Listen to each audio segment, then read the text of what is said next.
Assalamualaikum warahmatullahi wabarakatuh.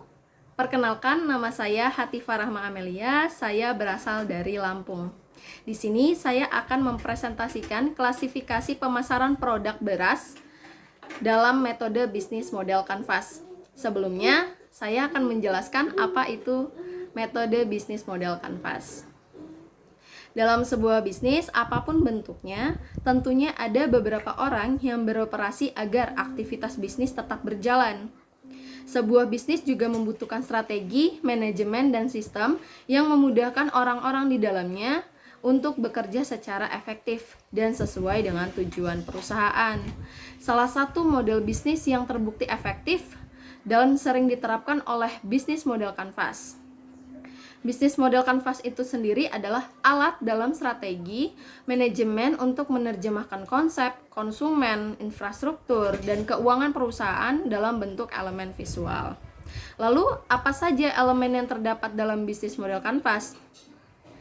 Ada 9 elemen dalam bisnis model kanvas. Yang pertama ada consumer segment atau customer segment, yang kedua ada value proposition, yang ketiga ada channel, yang keempat ada customer relationship, yang kelima ada revenue streams, yang keenam ada key activities, dan ketujuh ada key resource, kedelapan ada key partners, dan yang kesembilan atau terakhir ada cost structure.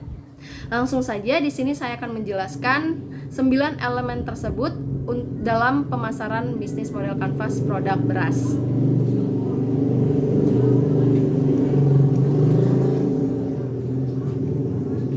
Yang pertama ada key partner. Partner di sini terdapat PT Lembaga Sertifikasi Organik Seloliman atau Lesos yang berperan untuk jaminan mutu petani, mitra yang berperan sebagai produsen atau penyedia gabah organik. Yang kedua ada Rikolto Indonesia yang berperan sebagai pembina koperasi dan introduksi teknologi. Yang ketiga ada vendor transportasi untuk proses distribusi produk. Lalu selanjutnya ada key activities. Activities di sini terdapat pertama melakukan pendampingan proses produksi pada organik kepada petani mitra. Yang kedua melakukan proses pengelolaan pasca panen mulai dari penerimaan gabah sampai dengan packaging. Yang ketiga ada distribusi dan marketing produk beras organik.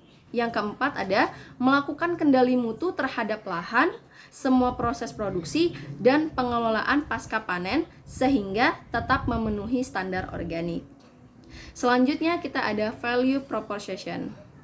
Value pada produk ini merupakan pangan sehat dan ramah lingkungan. Yang kedua, produk sudah tersertifikasi oleh PT Lembaga Sertifikasi Organik Seloliman atau disebut dengan Lesos. Yang keempat terdapat customer relationship.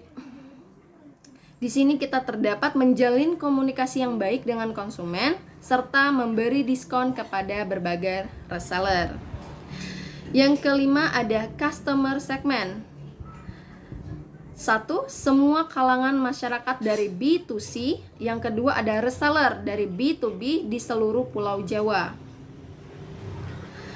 Yang keenam ada key resource.